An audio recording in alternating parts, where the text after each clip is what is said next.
All right, welcome to Founders Field Notes, the podcast where you can learn from founders how to be founders. I'm founder and CEO of Klugonics Group, Jason Klug. This week's episode, we have Jared Ward, the CEO and founder of Luminous. Actually comes from a similar background to me and learned and created a solution to a pain point that brands like Durai Home have, where as you grow and your needs for more sophisticated software continue to get more and more important. Right now there's not as many great solutions out there. It's like you have to have a bunch of different types of software patched together, and it doesn't always work as it should.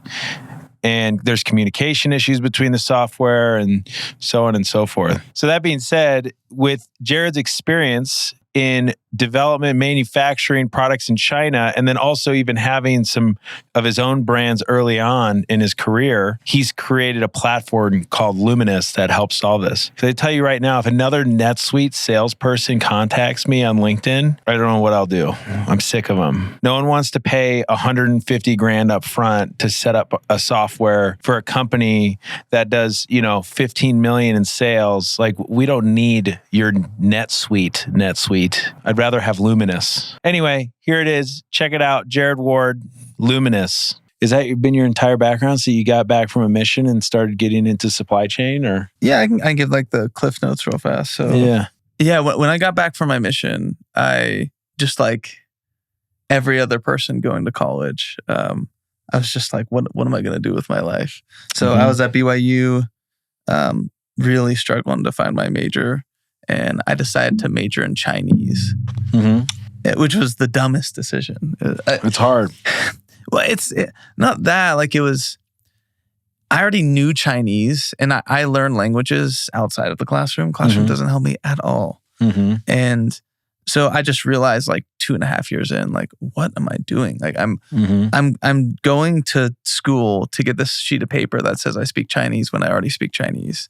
I have no clue what I know I want to build things. Like, I want to build products, sell online, do business, as general as that sounds. And I just dropped out one day.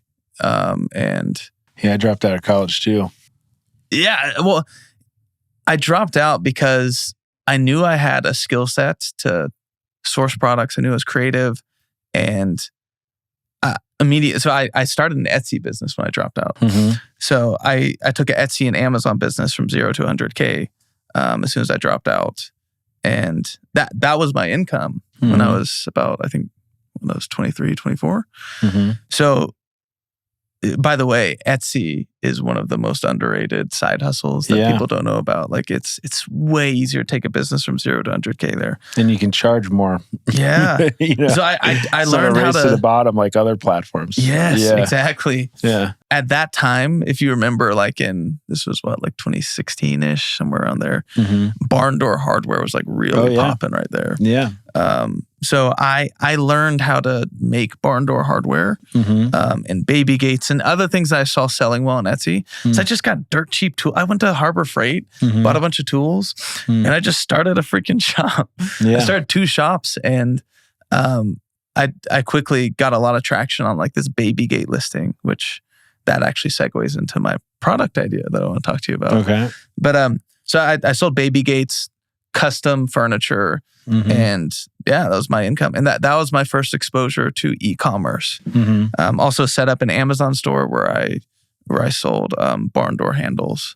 So did you split up your fulfillment, so you had FBA and doing like a 3PL, or what were you doing for all that stuff there? At that time I was only doing, I did FBM in the beginning, and then I switched to FBA like once there was. And it's funny, like all that I did, I bought these handles that looked really good from Signature Hardware. It's like just some supplier. And they just weren't marketing well on Amazon. So it's like, I can sell this thing for $65 and it cost me $30.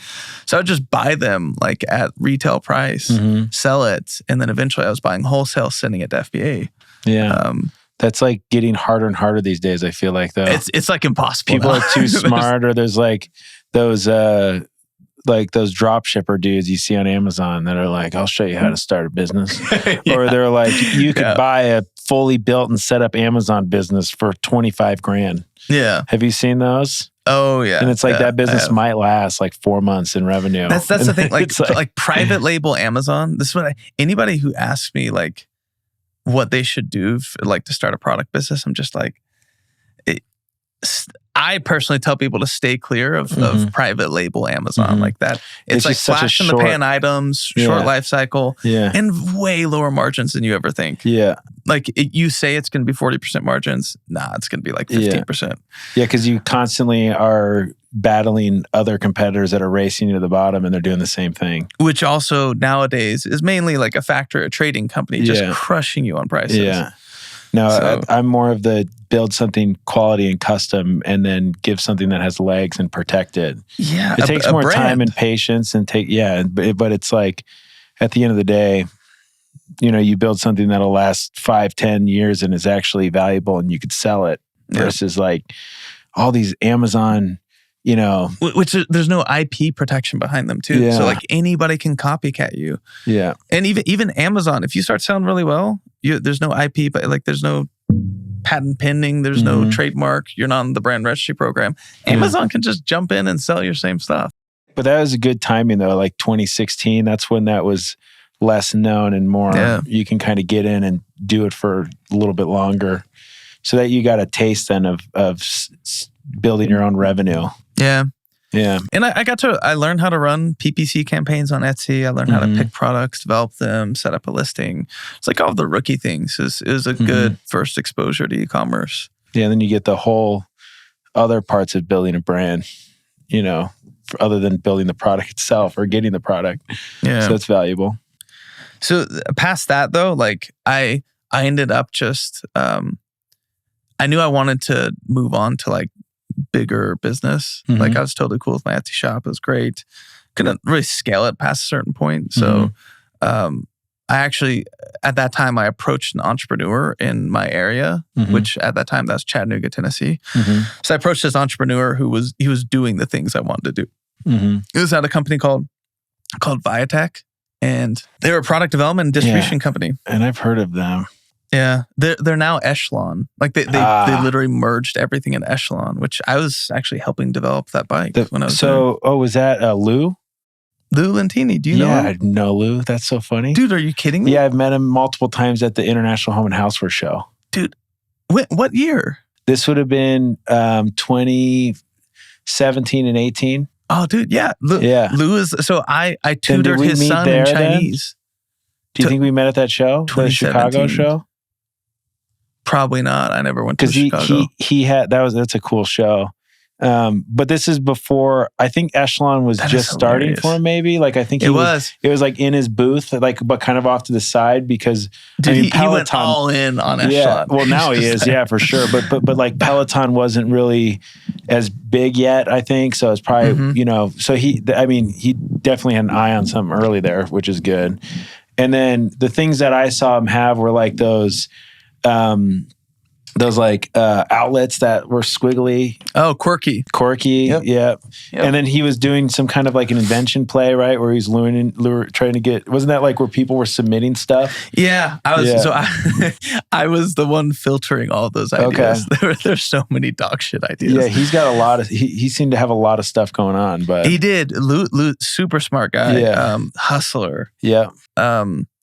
Yeah, so that was the guy that I approached. So like during my Etsy shop and like selling, I was just like, okay, I want to do what this guy is doing one day. Or at least I thought so at the beginning. And so I was tutoring his son in Chinese. That's cool. And I was doing it for like a super cheap price. It was really because I just wanted to talk to him. Yeah. And be like, yo, hire me. Yeah. So I did. Like him and I got chatting and told him about what I was up to. I speak Chinese. Hey, I can manage those relationships better than your current employees. Let me prove myself. So he took me to tour his facilities at Viatech, and then literally the next day he gave me a job offer. Cool. This is in Tennessee. Yeah. When you get that job with that entrepreneur of mine, and they are like open about being an entrepreneur, it's super valuable. Because like mine, I did it with Scott Paul.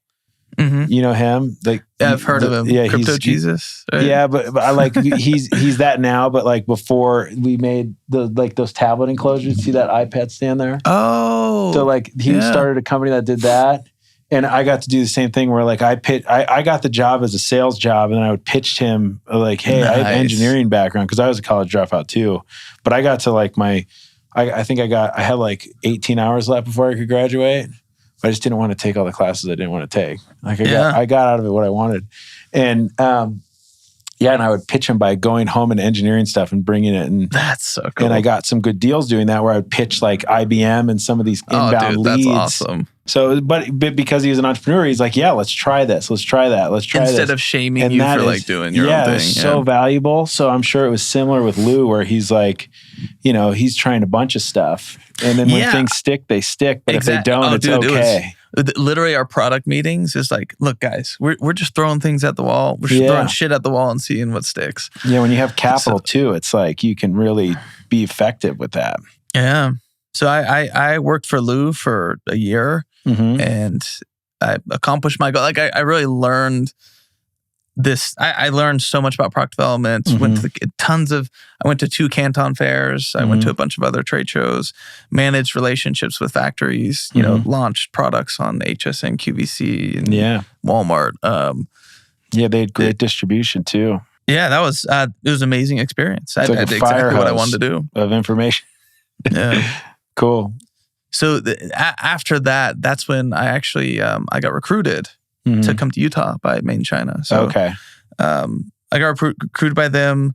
It was madeinchina.com Focus Tech, which they're like a publicly traded Chinese company. I was talking to their GM, and the whole pitch was like, "Hey, we're doing like a white glove sourcing division / like wholesale division, and we want somebody to head that up." So I ended up accepting. It sounded like a really exciting thing to do.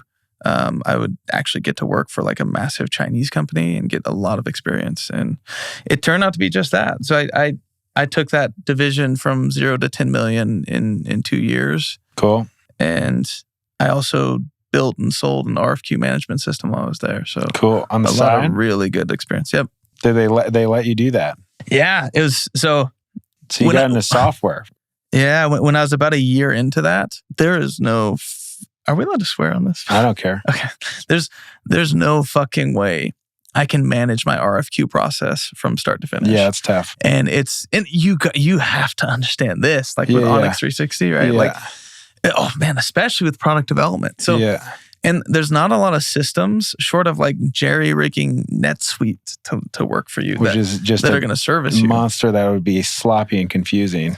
Yeah. So I saw a little gap where it was. Okay, I basically built an RFQ management tool for sourcing companies where there's a client-facing portal where they could do an RFQ. We could submit all the quotations. They could move forward with the purchase order, and we could go back and forth. And you can track it as a customer and see progress and stuff. Yep. Yeah. And I've heard so many sourcing companies like us that has tried to do it. Really? Yeah. Like I know like that dude... I don't even want to say his company because I don't support him. There's a guy locally that also tried to do it, and it was so sloppy and poorly done. Yeah, it's a common thing because every company that does like what we do, it's a mess. Yeah, and we and especially with the China-US bridge with their whole like what software they can use and whatnot, which is allowed through the firewall and whatnot. It's a challenge because like everybody here likes Google, for example. Over there, we have to use Microsoft. But over there, culturally, they prefer to communicate on WeChat. So that's another challenge is like the WeChat communication. It's like, no, we got to do it on Teams and so on and so forth. And then letting clients in to something that's not sloppy and unorganized. Yes. So you need the two sides, and then you need the back end where the data entry is clean, the reporting is clean. I mean, it's just a mess. I still haven't, and we've tried others though. We've tried Anvil. Yeah. Have you heard of that one? Yep. It wasn't worth it. It's like $3,000 a month, $2,000 a month. We pay like $9,000 for like the first 6 months, and we ended up canceling it and getting our money back because it didn't work in China well. Yeah. Their firewall all of a sudden blocked it. I'm familiar with Anvil. Yeah. So, see, that's pretty sweet. You got to build that on the side. Yeah. So like what I told them was, look, because I jerry-rigged the shit out of HubSpot to work for us. And it was like with a bunch of automations and custom pipelines and stuff. But I was just like, look, if you're not going to give me budget to build something that will help scale the business, like I'm going to build it myself and you're just going to buy it from me. I still have that text message. Yeah. And they're like, go for it. Cool. And I was like, there we go. For a Chinese company to do something like that is pretty cool. Yeah. And it wasn't like it was like some massive exit or something, but like it was a small exit. That's good. So I deepened my knowledge of supply chain and e-commerce. I built up a client base of people that were struggling with their supply chain, e-commerce companies. And I dipped my toe into software, which that led me to like, I guess this phase of my life, which is way more e-commerce focused and Luminous. Yeah, software to me is something I've always been, it's something I'll never dabble in, I don't think. Really? I just don't, I'm very mechanical because my background is mechanical engineering. So like, I just I just can't wrap my brain around it. You know, it's challenging. For me, I love it. Yeah. I love what I do. And like, I'm so happy to say that. Like, I love the creatives. There's two things that I will always be doing. I will always be tinkering with a product idea on the side. And then I will always be like building some sort of software that organizes something. So made in China, you how long were you there? It's about 2.5 years. So pretty good stretch. Yeah. And then did you start your company after that? I did. So after that, because I was starting to think about software systems that could scale to multi-channel e-commerce companies that did in-house fulfillment. I know that's really specific, but like that was the people I was servicing. I noticed that if you're a multi-channel company, you do in-house fulfillment, so you don't use a 3PL. There's like some layer of complexity to you, like a lot of SKUs or your data and your systems suck. Because it was such a challenge to help source for these people because they couldn't produce a forecast or they couldn't produce the inventory numbers. Totally. And so as I started digging deeper, I understood that like, oh, like this RFQ management system that I did, like that, it's like a custom tool for a sourcing company. And great, I'm glad I got to like sell that, move on from it. But, and that's SourceFix, right? Yeah. Okay. That was SourceFix. Yeah.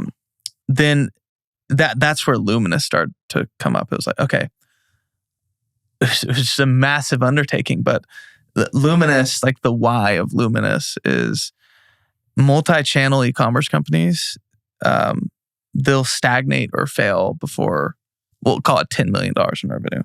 And it's because of their inability or lack of knowledge to implement a all-in-one system or like a back-end system for their operations. And so Luminous were the most effective and easy to use product on the market for purpose-built for those brands.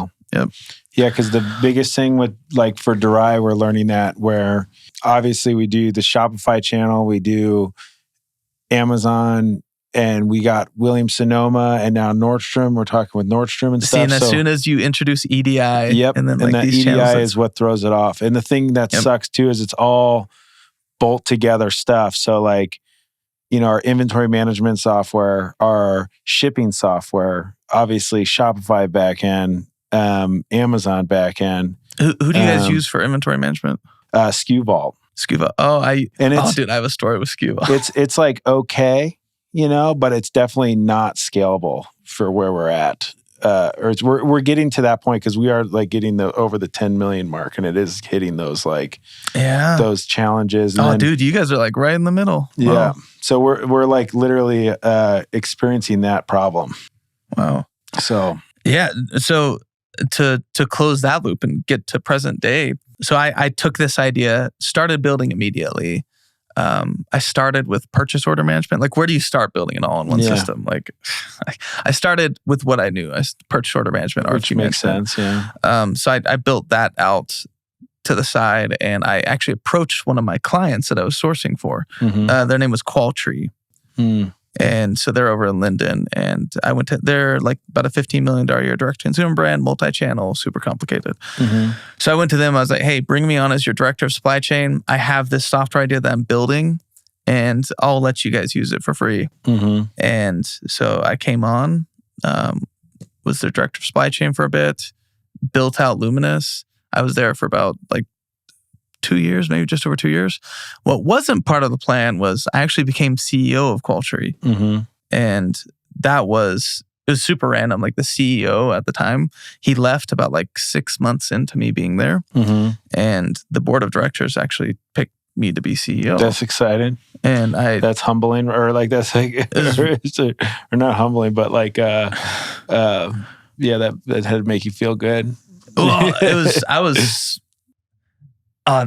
a whole nother story, but like, yeah. Well, it had to be hard because it wasn't CEO yours. 27, 28, 28 at the time. Mm-hmm. That had its own issues. And I was, even during that, like I was going through a divorce and like a bunch of difficult things in my personal life, but that was a rough stretch. But in the business side, like it was going really well. Yeah. So I was CEO, which put us in such a perfect position. Like I'm CEO of a company that's our first beta client. And like, I have full creative freedom on what to build, how to build it. That's where Luminous was born technically. Like it was, I was just building on the side while I was running Qualtry. And so did you learn code, or were you sourcing a team? How were you doing the actual development itself? I was sourcing a team, and I was the product manager. Okay. So where were they out of? The Philippines. Cool.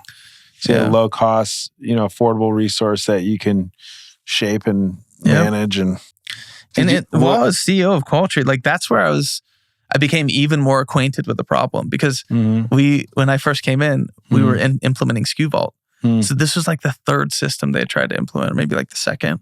And they had chosen SKU Vault, and I was right in the middle, and nobody could implement it for the life of them. Yeah, SKU Vault was a nightmare. Yeah. So I dove in, I implemented it, and I got some real good experience and a lot of familiarity around like the competitors in the space, like SKU Vault, Skubana, Bright Pearl, Extensive, whatever. A whole bunch of experience there. Eventually, my system just ended up taking over SKU Vault because we did way more than them, and our inventory management was a little bit better, or at least easier to use, easier to implement. But yeah, implemented Luminous about like a year or so into Qualtry. That's when I dipped my toe in the fundraising market. I was like, maybe I could like fundraise this and really go all in. For Luminous? Yeah. Yeah. And long story short, we ended up raising about $3 million from Peloton, Serena Ventures. That's Serena Williams Venture Fund, and then like a couple other investors. Okay. And that's when I resigned from Qualtry, went full time. And this is 2020. So what? Yep. So what happened? Or is that when you did the fundraiser? Or did you do that? It looks like you were there till like last year. Yeah. Qualtry. Fundraising was during my time at Qualtry. Cool. It was. And then once you had that, you were able to go. Yep. And then another CEO stepped in there. Yep. That's chaotic. That whole situation is chaotic, because like hard. Me leaving was actually the tipping point of like a bunch of infighting that had already been going on amongst the banks, the board of directors, and like the senior lender and the mezz lender. It was like, that was nuts. Yeah. So you pieced out of there. Peace out. Yeah. Yeah. Yeah. So then you're like on your own too. That's the other thing. I'd always imagine it being difficult to become a CEO of a company that's not yours. Yeah. Like I hired a CEO for Durai, Alicia. I brought her on. She's ex-Amazon, ex-Walmart, like great experience. And I knew that because like my like main business, it's like, that's where my heart's at. Like I don't want to be the CEO of a direct consumer brand that's like female focused. I shouldn't be, right? And I don't have the e-commerce skill set, and she, so it was really great bringing her on because she's like a great people person and stuff like that. And she just runs the show and I just support where needed. But yeah, but she also was the vibe and the way she explained is it made sense for her because she didn't feel like taking the massive risk of starting a business, quite yet, and being her own founder yet. I'm sure the next thing she does, she'll found something, but she was ready for a role like that because of her like experience at the past stuff, and it made sense. But when you're founding your own thing, and you have your own funding, you have your own decision-making capabilities, and you started building your own team where you make the hiring decisions, that had to be kind of a relief. Yeah. In a way. It was. What was that? I always think back to day one when you sit down at your desk, when you leave your past, like when I left Scott's company, that was 10 years ago. And I sat down the next day and started Klugonics. Oh, wow. Isn't that a crazy feeling though to think about? Man, it's like you have a huge list of shit you want to do. Because I was always I always had my own company on the side, Sure, but never went all in on it. Right. And with Luminous, it was the first time I just singularly focused on this. And yeah, I say this to anybody I talk to, like, I'm never going back. Yeah. I'm never working for somebody ever again. Yeah. It's good for building blocks and learning though, right? Like you probably got so much value out of that. I learned so much. Yeah. My first couple years of Luminous, which invaluable lessons about structuring a business, fundraising, investor relationships, board of directors, equity. What does that really mean? Yeah. Firing, lawsuits, everything. I get it. Yeah. It's nuts. It's the hard knocks, But I wouldn't have it any other way. Like, I genuinely mean that. It's like you get your MBA in business by running a business. Yeah, I think so. That's how I feel. Because then you get, especially as you start to grow and you have like the growing pains and like the business culture challenges, and then like the hiring, firing, you make a bad hire and you have to deal with that, or it's tough. Dude. And that never goes away, right? It's like maybe you hire someone that deals with it or whatever, but it still like comes back to you and you still know what's happening and having to deal with it. And it sucks, but it's part of the deal. It's so interesting though. Like there's so many concepts that I thought I understood. Like, for example, like you need to have a good culture and a good vision, and your why is everything, and that's what's going to drive people. Like, yeah, no, I get it. But like, truly, I didn't run the company like that at the beginning, and I paid for it. Like, we had to let go of a lot of people, and because it wasn't a good fit, or we hired a position too early. But ultimately, in my opinion, what that comes down to is like lack of clarity on my end. Like me thinking we were in a certain spot when we weren't. Yeah. And when you get somebody in the door, like, it's 100% right. If they don't understand why they're there at an early stage startup, like they're going to burn out, or it's just not going to be a good fit. They're going to be confused on what to do. And having to do the training and whatnot. Yeah, that's definitely something I've gone through over time. Thankfully now I've learned to surround myself with just operators. That interesting. Helps. Yeah, because I'm not an operator. That's been your lesson that you've learned. Yeah, like I'm very, front end, creative minded versus I need operators surrounding me. Otherwise, things won't get executed at the level they need to. Yeah, it's interesting for me. I think I feel like I need to surround myself with a lot of different people and like, divide out roles and stuff. When that's kind of been my lesson that I learned. Like, actually, no, I'm good. In fact, like for me, I give away too much equity too early. Oh yeah, and like that's and then it's hard to get back. Mistake. And there's ways to. I mean, that's why equity structures like vesting schedules and cliffs are there. But it's definitely something I've learned. Like, be very intentional with who you're giving equity away and what it's for. Yeah, or you have to buy out a business partner like I had to do last year. Oh, really? Yeah. So that was an ordeal. I bet. Like 6 months of stress, And at the same time, we had our first baby on the way. So I was like dealing with them both at the same time. Yeah, I definitely gained like 25 pounds. It's like cortisol levels and everything.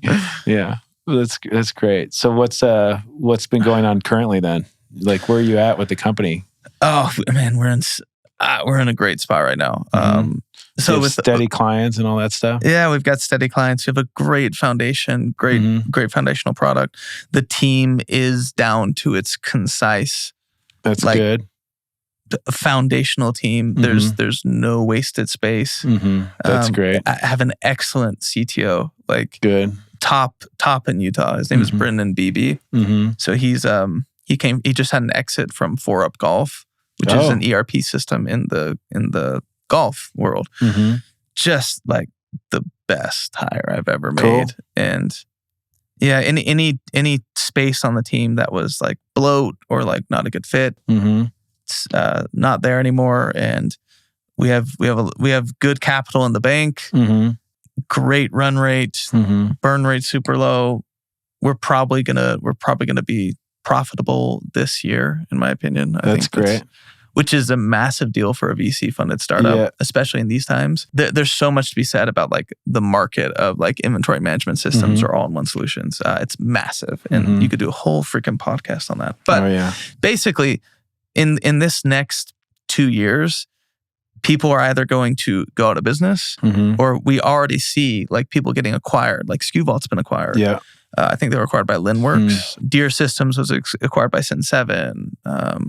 Extensive acquired Skubana and 3PL Central. So like what that means for a company like us is we're in a really good spot. We're nimble, quick. We're building fundamentally different than they are. Those products, their roadmap is going to stall out. Yeah. They're going to stall out. They're not going to be focusing on just innovation. One-trick ponies though. Yeah.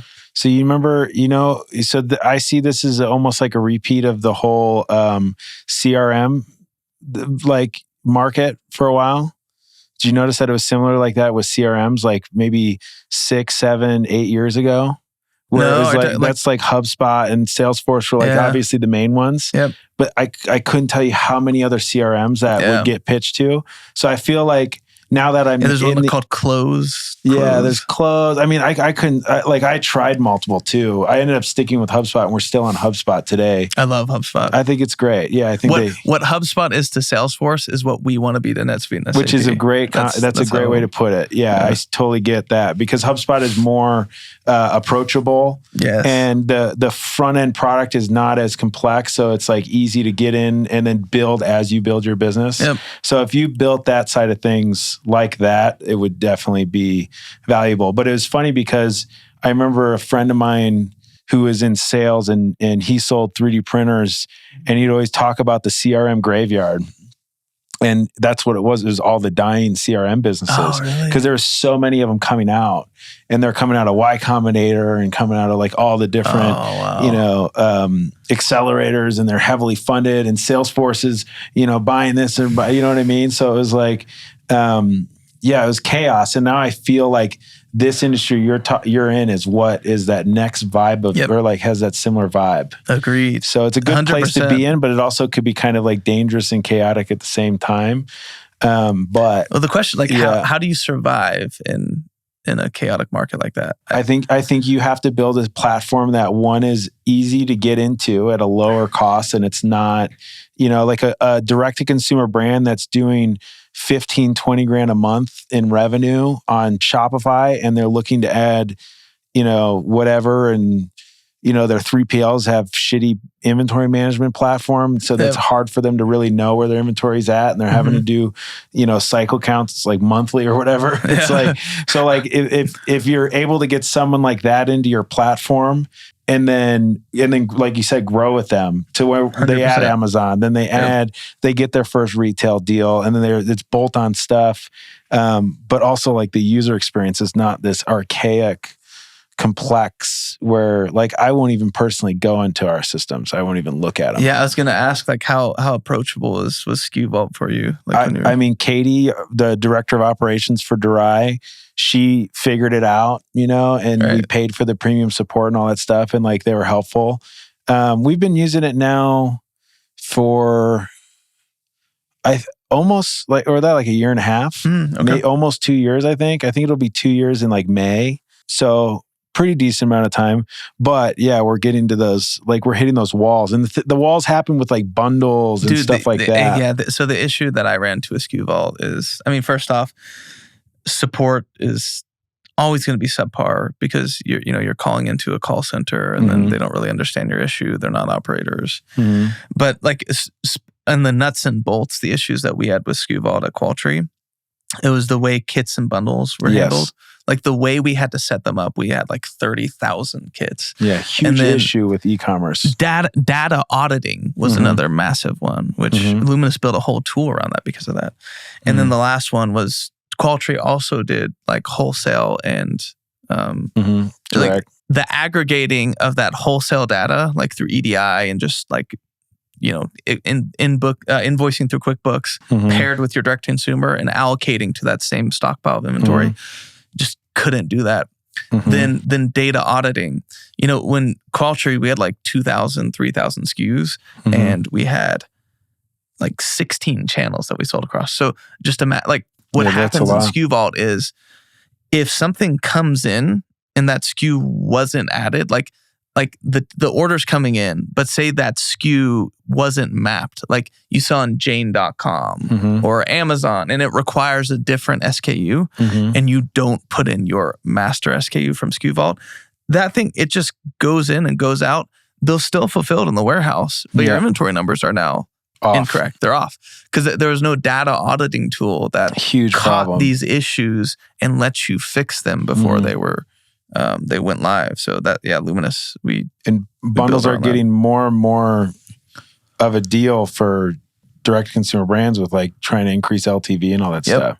So it's like you have to, it has to, the SKU Vault, like our inventory's been off so many times, and it's like when we have a big sale and we do a sale around a bundle and communication gets off, and it's like, then we're just cycle counting and having to pay for all the labor to recount and re-enter, and it's a nightmare. Yeah, I see that as something that just needs to get fixed. I'm trying to think of what other issues we had with it. I see it as just like manual, old, and archaic. And here's the conundrum that your CEO will face is, say you guys are scaling. So I'm familiar with Dorai. Like you guys maybe have 20 SKUs or something, like nothing too crazy. Well, we have 9 core SKUs, but then we have like all the different bundle SKUs. Right. And like 3 packs, 2 packs, So probably nothing too crazy, like 50 to probably 100 50 SKUs. total, yeah. So you guys are going to hit a point where, man, like SKU Vault's not working. Or whatever your tech stack is. Say it's SKU Vault, ShipStation, and QuickBooks. Right. Okay. You're going to reach a point where it's like, this isn't working. Like, it's not really helping us scale. The forecasting is off. The replenishment reports are off. Like, we just need something that does more. But you'll find that like, it'll feel like, oh, it's NetSuite or bust. Ugh. And it's like... No, I avoid NetSuite. NetSuite, it would be like, if you guys use that for Dorai, it would be like using a bazooka to swat a fly. Yeah, like, I've been so against NetSuite. Like, I can't tell you how many times the salespeople hit me up on LinkedIn and whatnot, and I am anti NetSuite. I never want to use it because I agree. I think it's just like, it's super complex, but it's not something we need. There should be something more simple, right? Exactly. Like, and they lock you in a contract. They make money when you're so sticky that you can't get out. They're just like, raise the price 20%. And it's $100,000 implementation. Yeah, or whatever. Yeah. So like that's right there. That's the market we're trying to disrupt. Yeah, which makes sense. And there's more. The majority of the market needs what you do versus NetSuite. Like you said, no one needs NetSuite. So what we're curious with, because like obviously the first step for Luminous was building an MVP that could service a wide gambit of the supply chain, and then having integrations with most of the popular order management systems and accounting software. So that like it's you building out the baseline so you have something serviceable, and where the product lacks, you can make up with service. And so now what we're really building towards is like, how can I have the most easy to use pick and pack process on the market? How can I have the easiest approachable channel integrations on the market? Like everything we're approaching with that lens, like invoicing. A lot of our companies do wholesale invoicing. Our invoicing tool is freaking incredible. Like, and it's because we spent so much time, like we're getting people off of QuickBooks invoicing for wholesale products. And that experience on Luminous is far superior. It's way more approachable, easier to use. And we're just taking that approach with every module and experience. So this is the thing that I think would be valuable, or like we would see the most valuable then too. So we use, for all of our budgeting, forecasting, and planning, we have this super robust spreadsheet. That's like a 15-page spreadsheet. It's all linked together, and we do our projections, and then we data entry our monthly outcome, every month. And it's like, I mean, it's complex, but it works very well because we can inventory plan and we can look at our projections and we present it to, whoever's looking at our financials. It's very clear and easy to follow. Yeah. But when we do our accounting through QuickBooks, we work with an accounting firm that specializes in e-commerce brands. What's their name, by the way? Ledger Gurus. I know. So they're pretty good. I was working. Like we're potentially doing a partnership with them. Yeah, like I think they do a great job. But the thing is, still they have to data entry their, our revenue model. Like they have to data entry our revenue and our cost of goods manually. And which is fine, but it would be great to have a platform like that, where if you're managing the purchase orders, which means you got cost of goods and all that stuff dialed into it, your importing costs, all that stuff, I'm sure is funneling through that. Then you have your shipping costs going through it. You have your inventory counts going through it. Mm-hmm.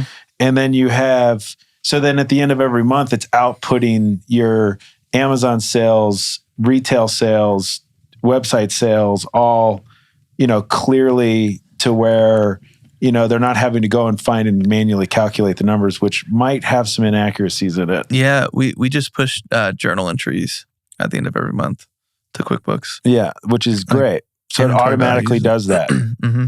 Yeah. I mean, we'll probably then be a customer.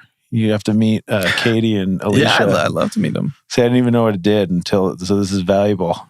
That's really interesting. Like people in your position, or really in your CEO's position, that decision can be daunting, and it's like who do you go with? Because there's a million different choices, and the problem is like everybody says the same thing. Like if you went to Skubana, they tell you like something similar, or if you talk to Skubalt again, like you just need to use it like this and this. Problem is like who do you actually trust? Who's actually going to service you for the long term? And you need every data point to be talking to it. And that's what it does. If you go from PO to ship to the customer, then you have all that data and you're going to be able to provide better information versus like, it makes sense that QuickBooks is not able to grab from here or there. SKUVault's grabbing from here and there and it's a filter or whatever. But here's the interesting thing. If you want to get like philosophical about this, like, this whole space and why entrepreneurs have trouble implementing a backend system. Just think about it. Like SAP, NetSuite, Dynamics 365, Acumatica, all these legacy ERPs, like they were serviced by, first off, it was for like big box retail brands or like massive distribution companies. So EDI heavy. It's EDI heavy. So the foundations of that product was working with archaic systems, and it was run by MBAs. Like you had to like have an MBA to do certain functions on NetSuite. And so these were purpose built for those types of companies and those types of users. If you think about it nowadays, like the entrepreneur like you who built DoorI, like the way you're going to use the system and what you look for in it, it's totally different. There's so many users out there who, like you said, it's just intimidating. If you go into NetSuite, there's a million different options. Yeah. So I think this tectonic shift in commerce moving to e-commerce and the ability now for somebody like you, me, somebody else without an MBA, without supply chain experience, to just dive in and start a company, those people fundamentally will not understand NetSuite. Yeah. It wasn't built for them. So it's hard to run a company without all that data being clear. Like when I look at investments and stuff like that, and I'm looking at direct-to-consumer brands and looking through their books and whatnot, that's always the problem is they, aren't doing their books well. And a lot of the reason comes down to because of how difficult it is, because they're not able to keep all the data clear in one place. Like you said, a sticking point, but it could be something that causes a company to fail because it's just too difficult for them to stagnate or fail. Yeah. And it's like, what do you do? So you go to Luminous. Yeah, that's exactly. So I'll plug my software. Yeah. Come to Luminous, guys. Yeah. I mean, so how are you guys scaling, like sales wise? Are you building a sales team, doing it more like a manual sales process? We're 100%. So we're founder led sales, which is that's me. Yeah. So I do the sales, and the reason that's purposeful. I don't want to scale this product. I want to have a strong foundational group of clients that we're building towards, which we have right now. And I want to slowly and intentionally expand that because right now, as we're building towards the future, we give killer service. Like I'm literally in the warehouse helping people come up with good cycle accounting practices. Yeah. And like at this stage, we have to have every single user singing our praises and having a great experience on Luminous. So because of that, we're very intentional about the people that we bring on. We're not trying to like blow up, like a couple clients a month. Yeah, that's most. Good. And really giving you're them... You're nailing it before you scale it, which is also a thing that I've seen. So, like companies, I can't even say it because I went after them legally, but they're the cloud-based, like large shipping fulfillment companies. Like they're maybe in Y Combinator back type companies. You probably know. Yeah. So like, I started doing fulfillment with a client, like a company like that. And they had a 94% failure rate on my first 100 order or first 1,000 orders shipped out. They were shipping wrong colors, mixed packs, everything. And I said, stop. And I went there personally, hired a truck, showed up, got my inventory, and then left. And then moved it back to Utah. This was a 3PL. Yeah, but it's a mass scale. Shipmunk? Well, no, but we can't say. I don't want to say their name because I had to sign some shit because I had to make them give me my money back. Wow. And get then some. Because it's like, it was just too complex. They're very software forward, when really they're just a 3PL. But they focused all their stuff on their tech and whatnot, and I don't think they had a good understanding of like, can you build that massive of a piece of tech with a customer base and then build that massive of a warehouse infrastructure and have them work together that quickly off the bat? No chance. Yep. Versus what you're talking about is like you nail it and then you scale it. Exactly. Where you can focus on your top 50 customers for a while and be cash flow positive. Yes. And then start building and growing successfully. Exactly. Because like I don't understand this rush. Well, I do understand that this rush to scale quickly. It's just the VC world. It's like you want to be the next popping thing. Like I don't feel any pressure there. Like we're doing fine, and we're going to be profitable very soon, which is really good for a VC funding company. Yeah, for VC SaaS. And that's an amazing spot to be in. And the way I see that is we have unlimited lives. Let's stay nimble because that's especially with the introduction of AI and how inventory systems will do it. I want to stay nimble enough where we can do whatever we want. Yeah, and you can experiment and all that stuff and not, Like, let's experiment with, why not? Let's experiment with an AI input where a warehouse worker's just being like, hey, transfer this product from A25 to B26. Right. Like, and I don't know, like little things like that. Do that by itself. Yeah. Yeah, so I think, so this, you're building to you, this is probably going to be more of a lifestyle business then. Yeah. Like you see this as being, because you can build this to where it's like, if you build it super solid and strong, you can get to the point where this just, cash flow is extremely positive and you could run it for a very long time. There's always going to be a need and you can slowly add, services and stuff to it as you grow. I do have aspirations this is kind of pie in the sky, but I do want to go public with this company one day. That's what I'm saying. It could, right? Like it could be that like HubSpot. Yeah. I could see that. That's a good example. Are they public yet? I actually don't know. I don't know. Well, another good example is like Asana. Do you know Asana? We love Asana. Dude, we Asana's use it for resource management, time management. Monday.com, Asana. Those are great tools. Yeah, we liked Asana way better than Monday because we don't need client facing as much. But like I think the resource management tied with Harvest and stuff like that. So that's another example of one of those like bubbles of software.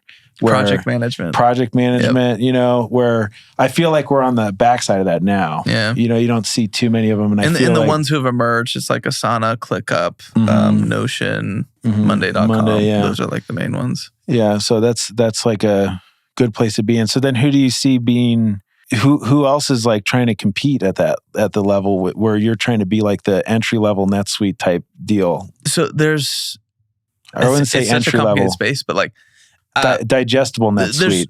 There's so many point solutions out there. If you divide the supply chain checkpoints like order management, purchase order management, inventory management, blah, blah, blah.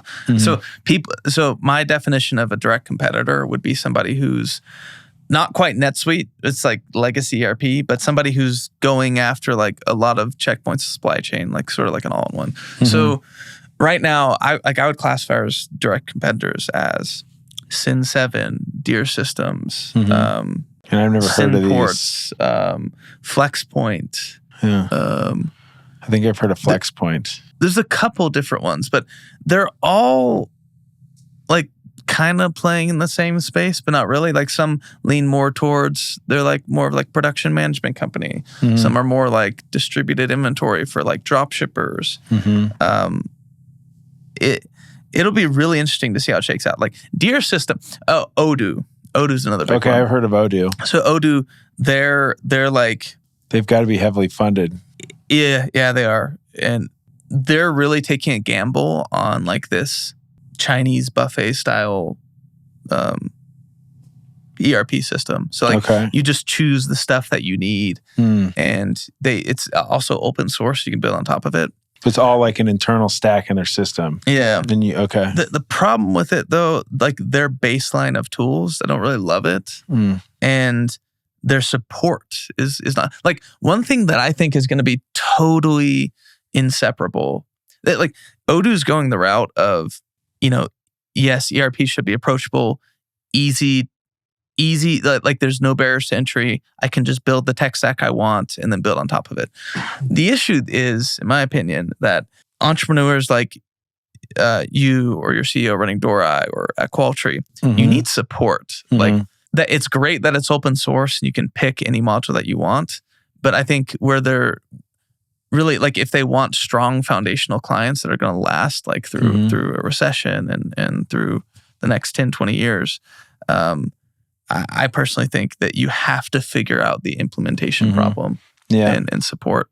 Well, especially as all these brands grow and they add this and they add that and they new channel here and whatnot. Basically, in my opinion, ERP, you can't build, in my opinion, a 100% self-sustaining, like self-implementable ERP system. It's too complex. I think it's too complex. I with SaaS companies, for me, looking across all the different tech that we use, the biggest thing that stands out is customer service and support, and that makes or breaks like whether or not we use it. Yeah. Like one of which is like, Gusto, Yeah. It's like we use Gusto, but we've had a lot of support issues, and it's like it's giving me a reason to look elsewhere. Yeah. So that's I see that being extremely. There's still so many different ways to differentiate because like it's like the Airbnb or Uber problem. It's like if I can build a really approachable system, like that's kind of like a light ERP. It's everything you need, nothing you don't, and it's really approachable. Like, so the problem I see there is like, man, this isn't scalable because I'm having to really dive into implementation. Like, well, isn't that an interesting problem to think about? Like maybe through AI, maybe through injecting like my platform with Upwork and identifying points where you can like bridge the gaps between menial tasks and you can outsource. That it's an interesting problem to solve. To like, okay, how do we scale that level of support? It's an interesting problem to scale. Like I don't know how to scale that right now, but figure it out. You'll figure it out as you go. Yeah. So then right now it's like are you adding a lot of products onto your product right now? Or are you just focused on the core and just perfecting that pretty much? Focused on the core and perfecting that.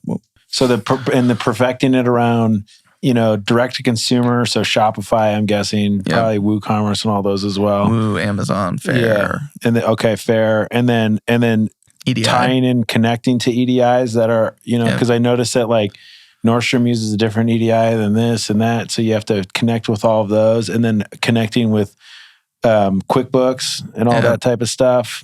So that's pretty much like your focus right now is just dialing that. Yeah, we're focused on dialing in our existing offerings, which are inventory management, purchase order management, and RFQ management. We have a whole wholesale side of the business. So like we have an invoicing tool and a B2B portal. Because using QuickBooks for that is not ideal. Yep. And it's out too far outside of the inventory management is what I think is what happens, right? Yeah.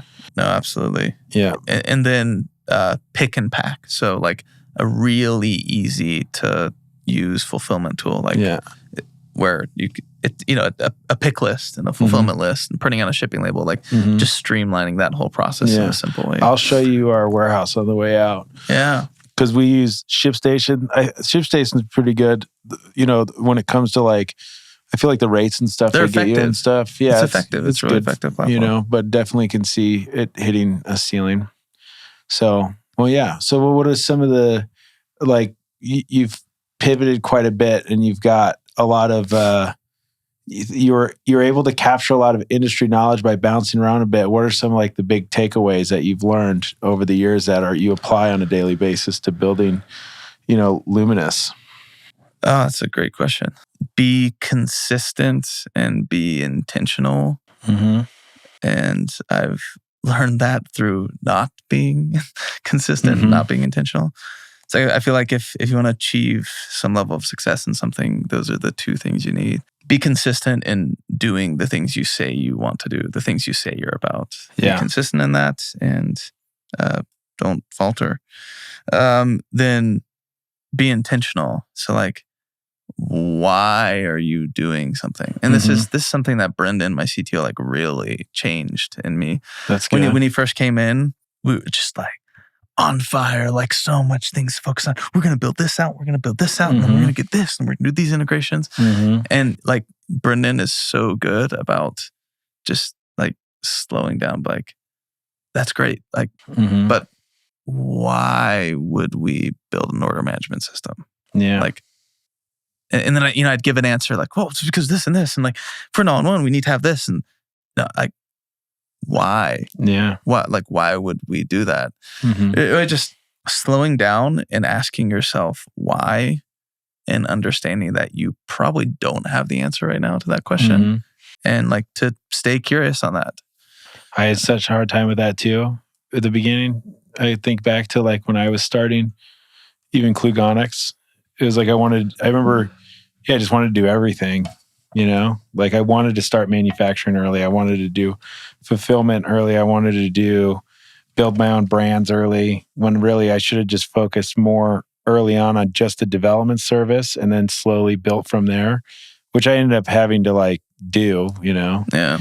And it was when I started honing in and focusing on each item individually that those things started to become successful. And then, over time started adding the others because I'm still bootstrapped. So it's still like, it's self-funded, which has also been helpful because it's like taught me like how to stretch dollars and whatnot. Yeah. But definitely when you have a million things you want to do, that I see that often with entrepreneurs, especially building like something like software where you can easily build it to do everything, or not easily. You could build it to do everything you want at the beginning, but then then does the software get too clunky and sloppy and stuff like that? Or then you start losing track of your customer and filling their needs. It's like what ICP are we building towards right now?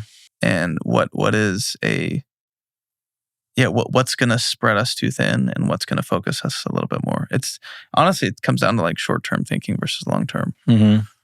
Yeah. But those are good points that I would tell early entrepreneurs more consistently. Yeah, I wish I would have had that mindset from the beginning.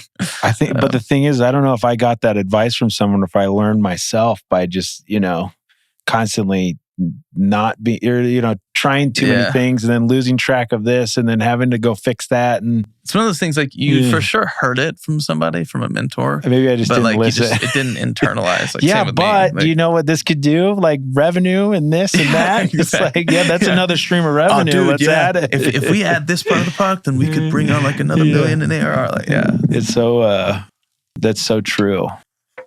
Well, that's great. Yeah, you could also totally fuck up your product roadmap, and you could piss off your existing customers and they can churn. And right. Or lose customers because you overcomplicated by adding that one extra step or layer. Yeah. Okay, so what's next for Luminous? Just sounds like it's just focusing on nailing it more and more. Yeah, nailing it. I think we can hit 5 million in ARR within the next 3 years. That's good. Which that puts us in like elite company in that space. Yeah. And I'm confident that we can scale this thing way past 5 million. So yeah. Especially when you get that core product just dialed. Yeah. Yeah, because there's more and more Shopify companies and stuff. And it's people go the opposite direction now. Before it was like you get retail and then you go e-commerce, and now it's flipped, right? Exactly. So now retail's looking at e-commerce brands to figure out who they're going to sell, you know? So it's definitely, so the ERP system has to be built to accommodate that chain of events, which it's not. That's another thing with NetSuite that's not correct, you know? So that's exciting. We'll have to test it. You'll have to connect with Katie and Alicia and do a demo, because I think she's been looking. I don't know if she's looked at Luminous or not.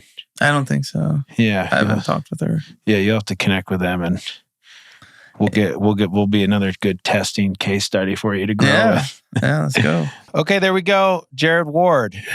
Great chat. Great catching up with him. I like how his mind works. And since this episode, we've actually connected on using his platform for Durai. And not only was the experience of his sales process and the support and care that he gave towards onboarding us and working with us and making sure that we're going to get the most out of his product and work closely with us to continue to shape their product around our needs. It's just an incredible experience that he's providing, and I respect and appreciate that. And it's better than most SaaS platforms in that sense, because he's taking the time to listen, and he even cut us a good deal being locals and being friends. So I appreciate it. So I had a great time chatting with him, just having someone else to talk to that understands manufacturing in China and the culture and all of the stuff, the ins and outs of it, and how to utilize it to its best. And then also learning that side of things and having a conversation with someone that has mutual experience. And then hearing how he took all of that information and has applied it to building something that works really well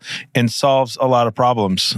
And I appreciate that. So some great field notes today, one of which, Etsy is a very underutilized platform, and it's a great way to start something from scratch, whether that's something handmade, that's something not handmade.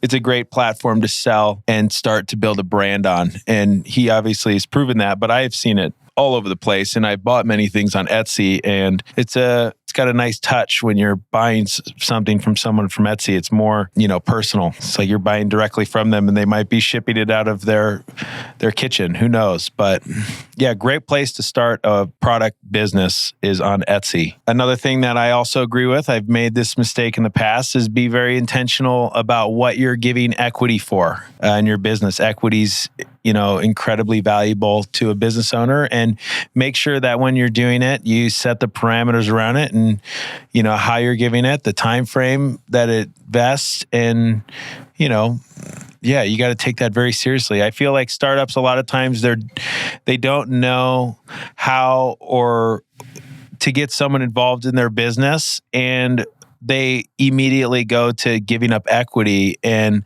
honestly, that could be a mistake. Early on, you have to test drive the car before you buy it. Make sure they're the right fit, or make sure that you want to work with them for a very long time before you give them a piece of your business, and figure out ways to, validate that relationship before you do end up giving them equity or a stake in the business. And then, of course, nail it and then scale it. Totally agree with this. I spent 6 years on my business before I was really able to start scaling, and, plenty of time to really figure things out, but nail it. But totally agree. A lot of times, there's a rush to scale, and I've seen massive problems in massive businesses because all they do is focus on top line growth, when really there's a lot of things they should figure out internally before they start running after serious growth like that. So totally agree, especially in the SaaS side of things, and when you're raising venture capital, before you really get after the numbers, make sure that your chassis is able to withstand it before you go hard and grow. And then 2 other closing points: be consistent in what you say and do. And then also,